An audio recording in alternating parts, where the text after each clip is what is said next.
Good morning and welcome to my craft desk. Today we're making some lovely collage fodder. So we're going to be turning something like this into something like this, or even something as gorgeous as this. I'm also going to be sharing 5 smart ways for using collage fodder because I use it all the time. So I am going to be sharing ways of using collage fodder in projects like a junk journal cover, like a trifold, or even a really nice journal spread, maybe to add some layers.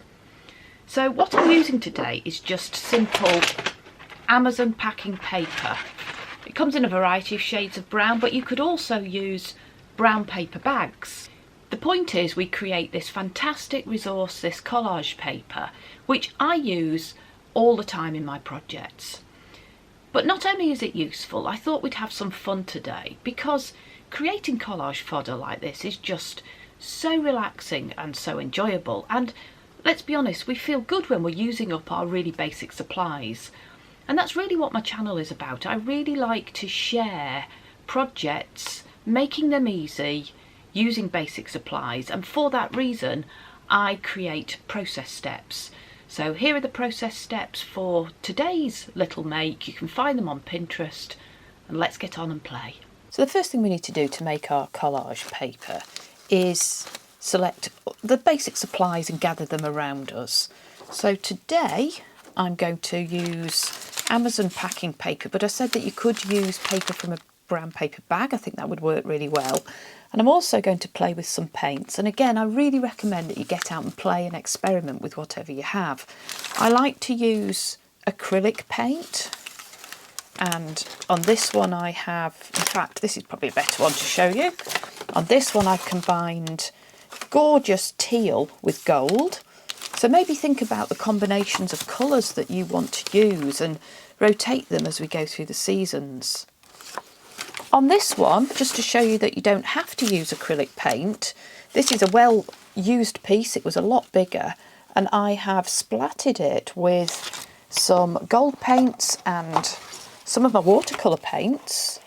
So I've done splatting instead of the acrylic smooshing, which I will show you. So I used my Kuretake paints, and with all the supplies I'm using today, take a look in the video description box to look for a discount code across a few of them. I use gold a lot. It's a beautiful colour that adds that sense of luxury, but it's also in a neutral palette, so it goes with so many projects. And at the end of this video, when I've shown you how I make all of this, I will walk through 5 or 6 little projects showing you all the different ways that I inject it into my projects just to add some zing. This is a combination of colours that I'm really enjoying using. So I've not only put 2 colours down, I've put a green and a gold, but I've let them actually mix on the paper. I've been quite light-handed with this. On the left-hand side, you might be able to see there's actually a little bit of that teal still coming through, and across all of it, I think on this one I've even sprayed with Mica.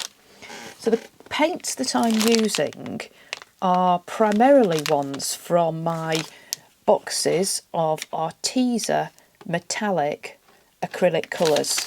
So the boxes come like this. I think you can buy them as individuals, and you get 8 tubes. And the one that really kicked me off on this and got my obsession going was the precious metals. So these gorgeous bronzes and golds. I'll just show you a few of these. In fact, I've no doubt these are the ones that I'm going to do repeat purchase of. So a couple of greys. Let me show you the real darlings. Aztec gold, a gorgeous warm gold, maybe a little bit more antique, and a slightly cooler one. So I might use that one today, and I think I might show how to combine a couple of colours. So I've pulled out pearl olive green, which might have been the one I used on here. So in addition to your paints, you want ideally just some clean water handy. That's going to help us just spread it a little bit. I'm going to use an acrylic block, But what I've also used in the past when I didn't have one or I couldn't find it is I've used the top of an ink pad, because you can put paint on there and smoosh in the same way. And I'm also going to use a paintbrush for just adding a few little extra effects at the end, because I'm going to dunk my paper into my splat box. So having talked about the supplies, let's get on and create the texture on the paper and then look at the projects and how to play with it. So the first thing I'm going to do is take one of my lovely pieces of brown paper and give it some texture, and that just means screwing it up, not too tightly but enough to get some of those creases. So here goes.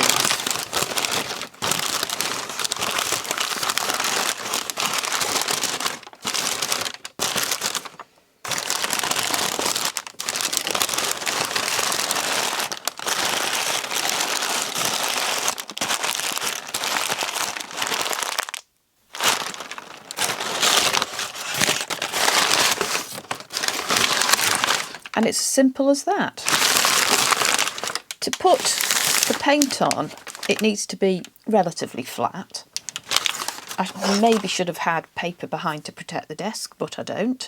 So what I'll do is I'll just get some of the paint on and show you the technique I use to get the paint sitting on some of the paper but not on all of it. And it's that gives it this gorgeous textured effect. I'll do it with gold, I think, because I can't resist.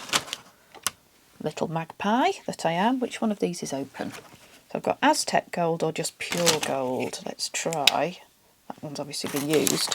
What I do is I put a few dots across my acrylic block. This is quite powerful pigment. And I take a few drops of water, and this just helps spread it out. Just drip those onto it. It doesn't matter if your brown paper gets wet, it will dry off. A few of those. And take this, maybe hold your paper down and smoosh. Here we go. And I want this to be not pressed completely down onto the paper. That's probably the key element, the key tip that I have. Hold it almost hovering above your paper. If it doesn't add enough paint to your paper to begin with, we can always go across it again, but we don't want to just dunk everything and splat it all down straight away. So run it across, and you can see where there are undulations, it will start to pick up the colour. And it almost gets easier as some of that paint comes off.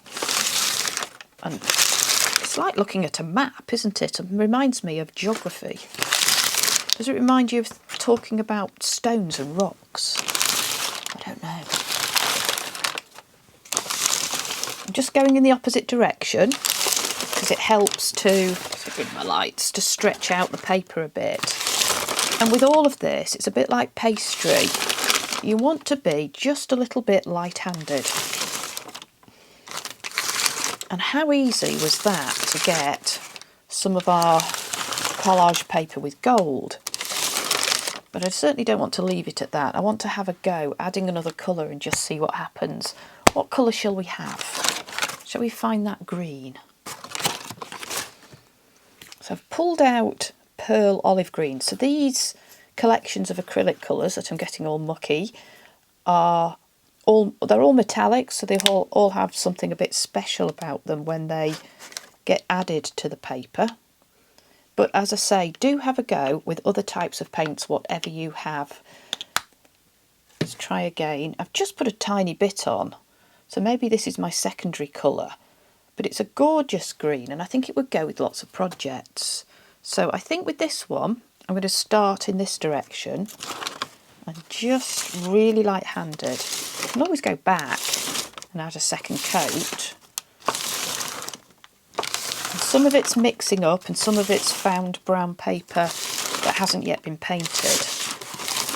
And I find this is a way of having something extra to add to projects in some quantity, and you don't need, if you make it in advance, to suddenly stop and go and make it. You can have this on hand.